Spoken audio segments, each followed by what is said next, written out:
ಒಂದು ಚೂರು ಮೇಕಪ್ ಮಾಡಿಕೊಂಡ್ರೆ ಸಾಕು, ಮುಖದಲ್ಲಿ ಬೆವರು ಸುರಿಯುತ್ತೆ ಅನ್ನೋರಿಗೆ ಈ ಒಂದು ವಿಡಿಯೋ ಕೊನೆಯಲ್ಲಿ ಮೇಕಪ್ ಎಲ್ಲ ಮುಗಿದ ನಂತರ ನಾನು ಈ ರೀತಿ ಮುಖದ ಮೇಲೆ ನೀರನ್ನು ಸ್ಪ್ರೇ ಮಾಡಿಕೊಂಡು ಟಿಶ್ಯೂ ಪೇಪರಲ್ಲಿ ಪ್ರೆಸ್ ಮಾಡಿ ನಿಮಗೆ ತೋರಿಸ್ತೀನಿ ನೋಡಿ. ಮೇಕಪ್ ಇದ್ದ ಹಾಗೆ ಇರುತ್ತೆ. ನಿಮಗೆ ಬೆವರು ಜಾಸ್ತಿ ಬರುತ್ತೆ ಅಂದರೆ ಯಾವ ರೀತಿಯಾದಂಥ ಮೇಕಪ್ ಮಾಡ್ಕೋಬೇಕು, ಯಾವ ರೀತಿಯಾದಂಥ ಟಿಪ್ಸ್ ಆ್ಯಂಡ್ ಟ್ರಿಕ್ಸ್ ನೀವು ಫಾಲೋ ಮಾಡಬೇಕಾಗತ್ತೆ ಬನ್ನಿ ಹೇಳ್ಕೊಡ್ತೀನಿ. ಮೊದಲನೆಯ ಸ್ಟೆಪ್ ಮಾಯಿಶ್ಚರೈಸರ್.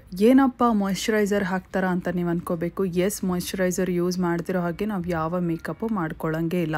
ತುಂಬ ಜನ ಹೇಳ್ತಾರೆ ಕ್ರೀಮ್ ಹಾಕಿದ್ರೇ ನನಗೆ ಬೆವರು ಬರೋಕ್ಕೆ ಸ್ಟಾರ್ಟ್ ಆಗುತ್ತೆ ಅಂತ. ಅಂಥವ್ರು ಈ ಒಂದು ಮಾಯಿಶ್ಚರೈಸರ್ನ ಟ್ರೈ ಮಾಡ್ಬೋದು. ಇದು ಮಿನಿಮಲಿಸ್ಟ್ನ vitamin B5 10% oil free gel moisturiser. ಈ ರೀತಿಯಾದಂಥ ಆಯಿಲ್ ಫ್ರೀ ಜೆಲ್ ಮಾಯಿಶ್ಚರೈಸರ್ ಹಾಕೋದ್ರಿಂದ ನಿಮ್ಮ ಸ್ಕಿನ್ಗೆ ಒಂಚೂರು ಹೆವಿಯಾಗಿ ಅನ್ಸೋದಿಲ್ಲ, ತುಂಬ ಲೈಟಾಗಿರುತ್ತೆ ಮತ್ತು ಕ್ವಿಕ್ಕಾಗಿ ನಿಮ್ಮ ಸ್ಕಿನ್ ಅಬ್ಸಾರ್ಬ್ ಮಾಡ್ಕೊಳ್ಳುತ್ತೆ. ನಿಮಗೆ ಬೇಕಾಗಿರುವಂಥ ಹೈಡ್ರೇಷನ್ ಕೂಡ ಕೊಡುತ್ತೆ. ಇದು ತುಂಬ ಲೈಟ್ ಆಗಿರೋದ್ರಿಂದ ನಿಮ್ಮ ಸ್ಕಿನ್ಗೆ ಹೆವಿಯಾಗಿ ಕೂಡ ಅನ್ಸೋದಿಲ್ಲ ನೋಡಿ. ಆದ್ದರಿಂದ ನಿಮಗೆ ಸ್ವೆಟ್ ಆಗುವಂಥ ಪ್ರಾಬ್ಲಮ್ ಕೂಡ ಕಡಿಮೆ ಆಗುತ್ತೆ. ನಿಮ್ಮ ಸ್ಕಿನ್ ಮೇಲೆ ಬರುವಂಥ ಸ್ವೆಟ್ನ ಮತ್ತು ಆಯಿಲ್ನ ಕಂಟ್ರೋಲ್ ಮಾಡೋದಕ್ಕೆ ಪ್ರಾಶ್ನ say no pore mattifying gel ಪ್ರೈಮರ್ನ ಯೂಸ್ ಮಾಡ್ಬೋದು. ಇದೇ ಬ್ರ್ಯಾಂಡ್ನದ್ದು ಅಂತ ಏನಿಲ್ಲ ನೋಡಿ, ಈ ರೀತಿಯಾದಂಥ ಒಂದು ಜೆಲ್ ಪ್ರೈಮರ್ನ ನೀವು ಯೂಸ್ ಮಾಡ್ಬೋದು. ಹಲವಾರು ಬ್ರ್ಯಾಂಡ್ಗಳಲ್ಲಿ ಸಿಗುತ್ತೆ ಈ ರೀತಿಯಾದಂಥ pore minimising, pore blurring, mattifying gel primer ಅಂತೆಲ್ಲ ಬರುತ್ತೆ. ಅದನ್ನು ನೀವು ಯೂಸ್ ಮಾಡ್ಬೋದು.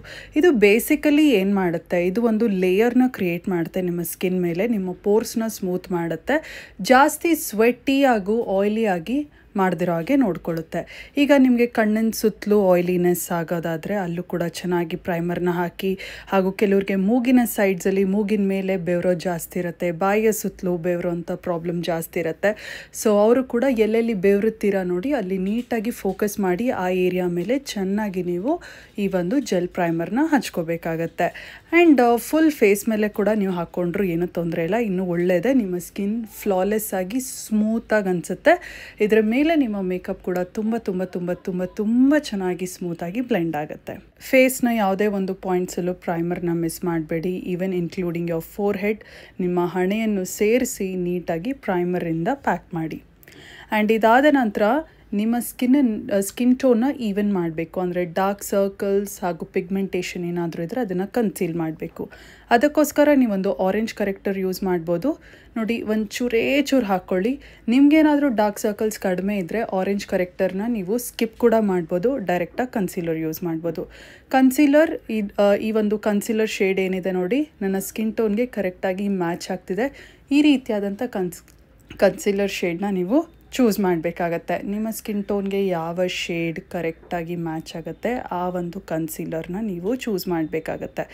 ಎಲ್ಲೆಲ್ಲಿ ಆರೆಂಜ್ ಕರೆಕ್ಟರ್ ಹಾಕಿದ್ರಿ ನೋಡಿ ಅದರ ಸುತ್ತಲೂ ಈ ಒಂದು ಕನ್ಸೀಲರ್ನ ಹಾಕಿ. ಆ್ಯಂಡ್ ನಿಮ್ಗೇನಾದರೂ pigmentation like dark spots, pimple marks ಈ ಥರ ಏನಾದರೂ ಇದ್ದರೆ ಅಲ್ಲೂ ಕೂಡ ಈ ರೀತಿಯಲ್ಲಿ ನೀವು ಅದೇ ಕನ್ಸೀಲರ್ನೇ ಹಾಕ್ಬಿಟ್ಟು ನೀವು ಬ್ಲೆಂಡ್ ಮಾಡ್ಬೋದು.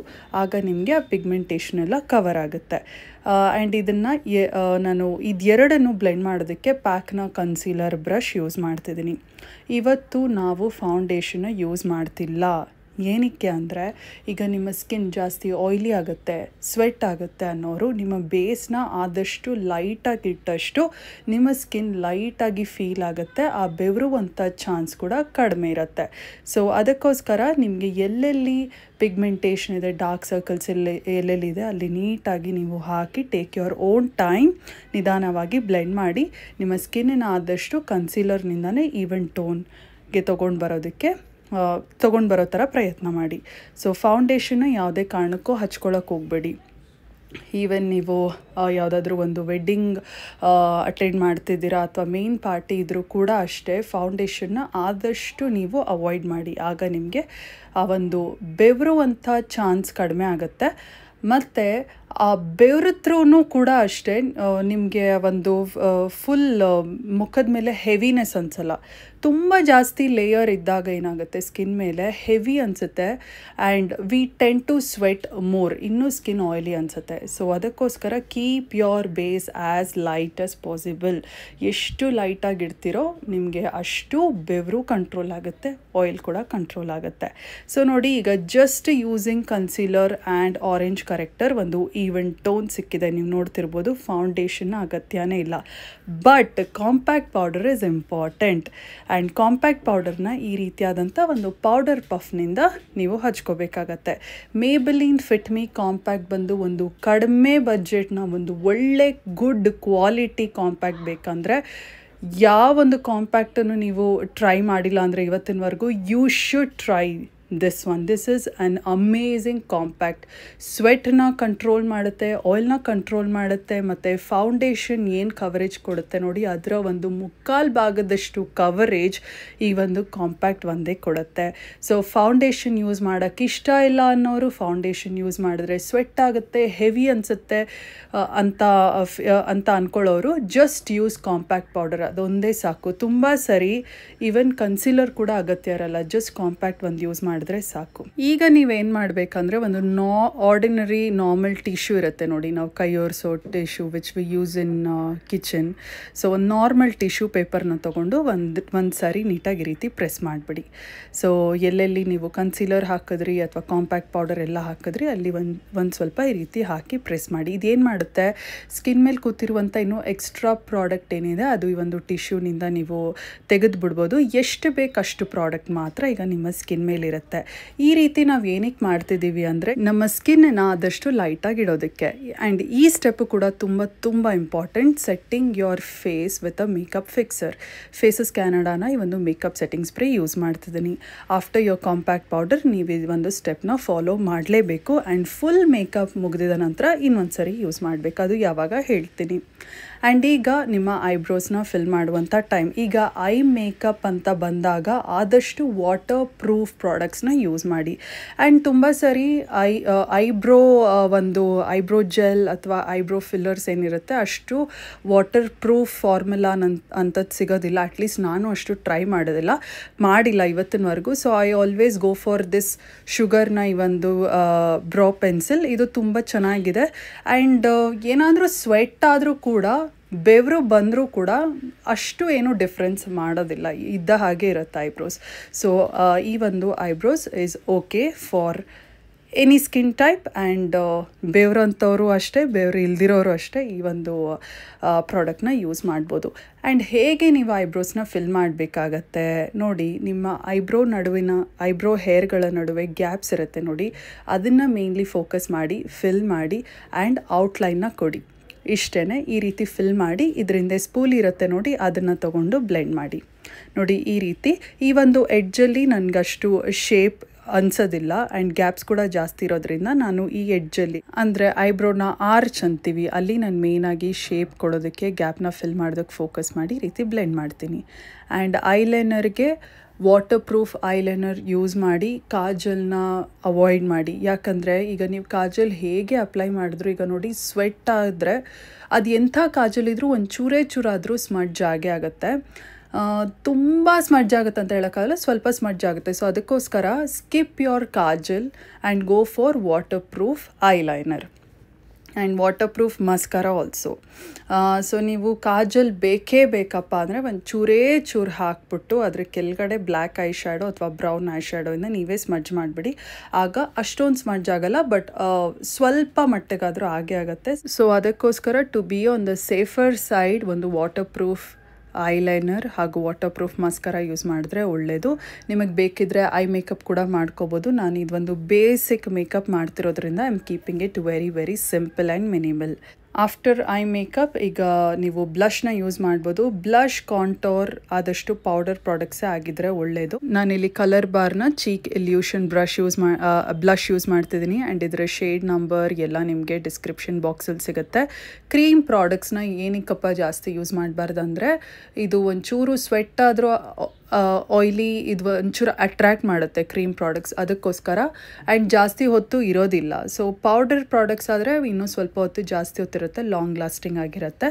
ನಿಮಗೆ ಬೇಕಿದ್ದಲ್ಲಿ ಇನ್ನೊಂಚೂರು ಮತ್ತೆ ಟಚಪ್ ಕೂಡ ಮಾಡ್ಕೋಬೋದು. ಸೊ ಕ್ರೀಮ್ ಪ್ರಾಡಕ್ಟ್ಸ್ ಬೇಡ, ಪೌಡರ್ ಪ್ರಾಡಕ್ಟ್ಸ್ನ ಯೂಸ್ ಮಾಡಿ. ಆ್ಯಂಡ್ ಲಿಪ್ಸ್ಟಿಕ್ಕಿಗೆ number 1 my favourite lipstick at the time ಅಂದರೆ ಇದೆ ಅಂತ ಹೇಳ್ಬೋದು. ಲವ್ ಅರ್ತ್ನ ಒಂದು lipstick in the shade Irish coffee, non transfer matte lipstick. And 12 ಗಂಟೆಗಳ ಕಾಲ ಇದ್ದಾಗಿರುತ್ತೆ. ನಾನೇ ನನ್ನ ಮೇಲೆ ಟ್ರೈ ಮಾಡ್ಕೊಂಡು ತುಂಬ ಸರಿ ನೋಡಿದ್ದೀನಿ. I love this lipstick a lot and shade ಕೂಡ ನನಗೆ ತುಂಬ ಇಷ್ಟ. ಆ್ಯಂಡ್ ನೀವು ನೋಡಿದಾಗೆ ಫುಲ್ ಮೇಕಪ್ ಮುಗಿದ ನಂತರ ಇನ್ನೊಂದು ಸರಿ ಸೆಟ್ಟಿಂಗ್ ಸ್ಪ್ರೇನ ಯೂಸ್ ಮಾಡಿ. ಇದೇನು ಮಾಡುತ್ತೆ, this make sure your makeup is intact. ತುಂಬ ಹೊತ್ತುಗಳು ಹಾಗಿರುತ್ತೆ. ಆ್ಯಂಡ್ ಈಗ ಹೇರ್ ಸ್ಟೈಲ್ ಬಗ್ಗೆ ನಾನು ಹೇಳಲೇಬೇಕು. ಈಗ ನೋಡಿ, ಬೇವ್ರತ್ತೆ ಅಂತ ಹೇಳ್ತೀರಾ ನೋಡಿ, ಈ ಕೂದಲು ಬಿಡುವಂಥ ಹೇರ್ ಸ್ಟೈಲ್ನ ಸ್ವಲ್ಪ ಅವಾಯ್ಡ್ ಮಾಡಿ. ಯಾಕಂದರೆ ನೆಕ್ ಕೆಳಗಡೆ ಹೆವಿ ಅನಿಸ್ದಾಗ ಅಥವಾ ಕೂದಲಿದ್ದಾಗ ಇನ್ನು ಕೆಲವ್ರಿಗೆ ಸ್ವೆಟ್ ಜಾಸ್ತಿ ಬರುವಂಥ ಚಾನ್ಸಸ್ ಇರುತ್ತೆ. ಸೊ ಅದಕ್ಕೋಸ್ಕರ ಈ ನಿಮ್ಮ ಫೇಸ್ನ ಸರೌಂಡಿಂಗಲ್ಲಿ ಆದಷ್ಟು ಕೂದಲು ಬೀಳ್ದಿರೋ ಹಾಗೆ ನೋಡ್ಕೊಳ್ಳಿ. ಈ ರೀತಿ ಮೇಲಕ್ಕೆ ಎತ್ತಿ ಒಂದು ಬನ್ ಹಾಕೋದ್ರಿಂದ ಅಥವಾ ಒಂದು ಲೋ ಬನ್ನೇ ಹಾಕೋದ್ರಿಂದ ನಿಮಗೆ ಒಂದು ಹೇರ್ ಡಿಸ್ಟರ್ಬೆನ್ಸ್ ಇರೋದಿಲ್ಲ. ಆಗ ನಿಮಗೆ ಸ್ವೆಟಿ ಫೀಲಿಂಗ್ ಅನ್ಸೋದಿಲ್ಲ, ಒಂದು ಹೆವಿನೆಸ್ ಅನ್ಸೋದಿಲ್ಲ. So go for nice updo hairstyle ಅಂತೀವಿ ನೋಡಿ. ಒಂದು ಪೋನಿ ಟೇಲ್ ಅಥವಾ ಒಂದು ಬನ್ ಹೇರ್ ಸ್ಟೈಲ್ ಅಥವಾ ಸಿಂಪಲ್ ಒಂದು ಜಡೆ. This will help sweat. ನಿಮಗೂ ಕೂಡ ಕಂಫರ್ಟಬಲ್ ಅನಿಸುತ್ತೆ, ಸ್ವೆಟ್ ಕೂಡ ಕಂಟ್ರೋಲ್ ಆಗುತ್ತೆ. ಈ ಒಂದು ಟಿಪ್ ನಾನು ಫಾಲೋ ಮಾಡ್ತೀನಿ ಯಾವಾಗಲೂ. ಸೊ ಇದು ನನಗೆ ವರ್ಕೌಟ್ ಆಗಿದೆ, ಅದಕ್ಕೆ ನಾನು ನಿಮ್ಗೆ ಹೇಳ್ತಿರೋದು. ಆ್ಯಂಡ್ ಈಗ ಫುಲ್ ಮೇಕಪ್ ಆದ ನಂತರ ನಾನು ಟೆಸ್ಟ್ ಮಾಡಿ ತೋರಿಸ್ತೀನಿ ಎಷ್ಟರ ಮಟ್ಟಿಗೆ ಈ ಒಂದು ಮೇಕಪ್ ವಾಟರ್ ಪ್ರೂಫ್ ಅಂತ. ಇದು ಜಸ್ಟ್ ನೀರು, ಪ್ಲೇನ್ ವಾಟರ್. ನಾನು ನನ್ನ ಮುಖದ ತುಂಬ ಈ ಒಂದು ಸ್ಪ್ರೇ ಹೊಡ್ಕೊಳ್ತಾ ಇದ್ದೀನಿ ನೀರಿಂದು. You can also try this. ಈ ಒಂದು ಮೇಕಪ್ ಆದ ನಂತರ ನೀವು ಕೂಡ ಟ್ರೈ ಮಾಡ್ಬೋದು. ಈಗ ನಾರ್ಮಲ್ ಆರ್ಡಿನರಿ ಟಿಶ್ಯೂ ಇದನ್ನು ತೊಗೊಂಡು ನೋಡಿ ನಾನು ಫೇಸ್ ಮೇಲೆ ಇಟ್ಟು ಪ್ರೆಸ್ ಮಾಡ್ತಾಯಿದ್ದೀನಿ. ಆ್ಯಂಡ್ ಚೆನ್ನಾಗಿ ಪ್ರೆಸ್ ಮಾಡಿ ನಾನು ತೆಗೆದಾಗಲೂ ಕೂಡ ನೀವು ನೋಡ್ಬೋದು ಮೇಕಪ್ ಇದ್ದ ಹಾಗೆ ಇದೆ. ಒಂದು ಚೂರು ಮಟ್ಟಿಗೆ ಆ ಒಂದು ಐಬ್ರೋ ಪಿಗ್ಮೆಂಟ್ ಬಂದಿದೆ, ಅದು ಬಿಟ್ಟರೆ ಒಂಚೂರು ಕಾಂಪ್ಯಾಕ್ಟ್ ಬಂದಿದೆ. ನಾನು ಮತ್ತೆ ಇನ್ನೊಂದು ಸರಿ ಪ್ರೆಸ್ ಮಾಡಿ ನಿಮಗೆ ತೋರಿಸ್ತಾ ಇದ್ದೀನಿ. ನೋಡಿ ಈಗ ನನ್ನ ಐಬ್ರೋ ಪಿಗ್ಮೆಂಟ್ ಕೂಡ ಬಂದಿತ್ತು. ನೀವು ನೋಡಿದ್ದ ಹಾಗೆ ಒಂಚೂರು ಕಾಂಪ್ಯಾಕ್ಟ್ ಕೂಡ ಬಂದಿತ್ತು. ಬಟ್ ಸ್ಟಿಲ್ ನೀವು ನೋಡ್ಬೋದು ಆ ಒಂದು ಕವರೇಜ್ ಅಷ್ಟೇ ಫ್ಲಾಲೆಸ್ ಆಗಿದೆ. ಐಬ್ರೋಸ್ ಕೂಡ ಏನೂ ಆಗಿಲ್ಲ, ಇದ್ದ ಹಾಗೆ ಇದೆ. ನೀವು ಇನ್ನೊಂದು ಟಿಪ್ ಏನಪ್ಪ ಮಾಡ್ಬೋದು ಅಂದರೆ, ಒಂದು ಈ ರೀತಿಯಾದಂಥ ನಾರ್ಮಲ್ ಆರ್ಡಿನರಿ ಟಿಶ್ಯೂ ನಾನು ಹೇಳ್ತಿರೋದು, ಇದನ್ನು ನಿಮ್ಮ ಬ್ಯಾಗಲ್ಲಿ ಅಥವಾ ಪರ್ಸಲ್ಲಿ ಇಟ್ಕೊಂಡಿರಿ. ಅವಾಗವಾಗ ಈ ರೀತಿ ಬ್ಲಾಟ್ ಮಾಡ್ಕೊಳ್ತಾರೆ. ಈಗ ಮೂಗಿನ ಸೈಡಲ್ಲಿ, ಬಾಯಿಯ ಸುತ್ತಲೂ, ಹಣೆ ಮೇಲೆ ಸ್ವೆಟ್ ಆಗುತ್ತೆ ಅಂತೀರಾ ನೋಡಿ. ಸೊ ಅಲ್ಲಲ್ಲಿ ಅವಾಗವಾಗ ನಿಮ್ಗೆ ಸ್ವೆಟ್ಟಿ ಅನಿಸ್ದಾಗ, ಹೆವಿನೆಸ್ ಅಂತಾಗ ಈ ರೀತಿ ಬ್ಲಾಟ್ ಮಾಡ್ಕೊಳ್ಳಿ. ಆವಾಗ ಆ ಒಂದು ಆಯಿಲು ಆ ಟಿಶ್ಯೂ ಅಬ್ಸಾರ್ಬ್ ಮಾಡ್ಕೊಳ್ಳುತ್ತೆ. ಇನ್ನೂ ಒಂದು ಟಿಪ್ ನೀವೇನು ಫಾಲೋ ಮಾಡ್ಬೋದಂದರೆ, ಆ ರೀತಿ ಬ್ಲಾಟಿಂಗ್ ಆದಮೇಲೆ ಒಂಚೂರು ಕಾಂಪ್ಯಾಕ್ಟ್ನ ತೊಗೊಳ್ಳಿ. ಈ ಒಂದು ಕಾಂಪ್ಯಾಕ್ಟ್ ಕೂಡ ನಿಮ್ಮ ಜೊತೆಯಲ್ಲೇ ಇಟ್ಕೊಂಡಿರಿ, ನಿಮ್ಮ ಬ್ಯಾಗಲ್ಲಿ, ಪರ್ಸಲ್ಲಿ. ಸೊ ಈ ರೀತಿ ತಕ್ಷಣ ನೀವು ಎತ್ಕೊಂಡು ಒಂಚೂರು ಟಚ್ ಅಪ್ ಮಾಡ್ಕೋಬೋದು. ಜಾಸ್ತಿ ಮಾಡ್ಕೊಳ್ಳೋಕೆ ಹೋಗಬೇಡಿ, ಸ್ವಲ್ಪ. ತುಂಬ ಜಾಸ್ತಿ ಮಾಡಿಕೊಂಡ್ರೂ ಕೇಕಿ ಆಗಿಬಿಡುತ್ತೆ. ಕಾಂಪ್ಯಾಕ್ಟ್ ಏನು ಮಾಡುತ್ತೆ ಅಂದರೆ ಇನ್ನೊಂಚೂರು ಆಯಿಲ್ನ ಮತ್ತು ಸ್ವೆಟನ್ನ ಕಂಟ್ರೋಲ್ ಮಾಡುತ್ತೆ. ನಿಮಗೂ ಕೂಡ ಒಂದು ಹೆವಿ ಫೀಲಿಂಗ್ ಇರೋದಿಲ್ಲ. ಸೊ ಈ ಒಂದು ಟಿಪ್ಸ್ನ ನೀವು ಫಾಲೋ ಮಾಡಿ ಈ ರೀತಿಯಾದಂಥ ಮೇಕಪ್ ಮಾಡಿಕೊಂಡು ನಿಜವಾಗ್ಲೂ ನಿಮ್ಗೇನು ಅನ್ನಿಸ್ತು ಅನ್ನೋದನ್ನು ನನಗೆ ಕಮೆಂಟ್ ಮಾಡಿ ಹೇಳಿ. ಸಿಗುವ ಮತ್ತೊಂದು ವಿಡಿಯೋನಲ್ಲಿ. ಟೇಕ್ ಕೇರ್, ಬಾಯ್.